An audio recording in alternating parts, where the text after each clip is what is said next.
quand vous parlez de l'islam,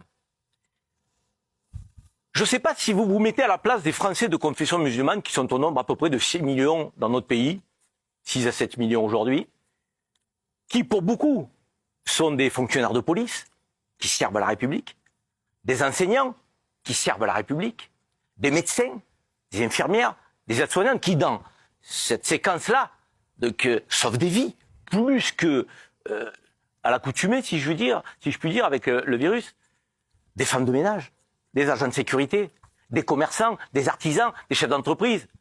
Ces Français-là, de confession musulmane, vous ne les reconnaissez pas. Vous n'en parlez pas. Vous faites comme si, cette immense majorité de musulmans qui composent notre pays, qui aiment la France, qui est attachée aux valeurs républicaines et laïques, n'existait pas.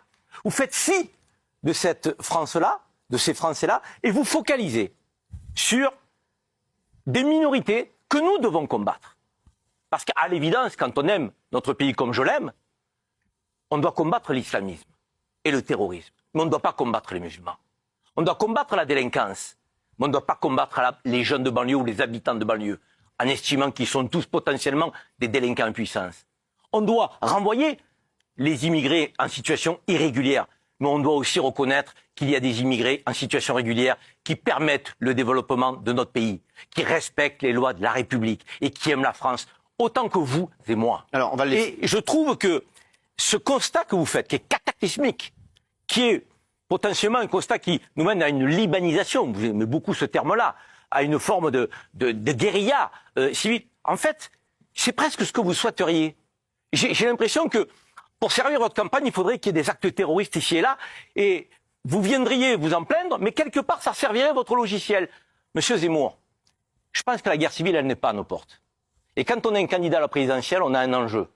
C'est réunir des Français sur les valeurs communes.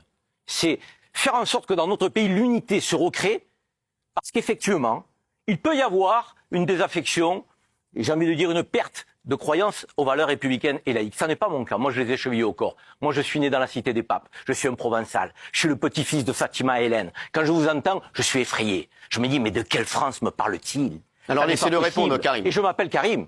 Je n'ai pas changé de prénom. Parce que là encore, définir les Français sous le sceau de leur prénom, c'est presque leur dire, si vous voulez être citoyen français, il faut gommer tout ce que vous êtes, faire preuve d'amnésie, de reniement. L'assimilation, ça veut dire quoi pour quelqu'un qui est né dans la cité des papes, qui s'appelle Karim, qui aime la France et qui est né entre Fatima et Hélène? Ça veut rien dire. Je ne me retrouve pas dans vos propos.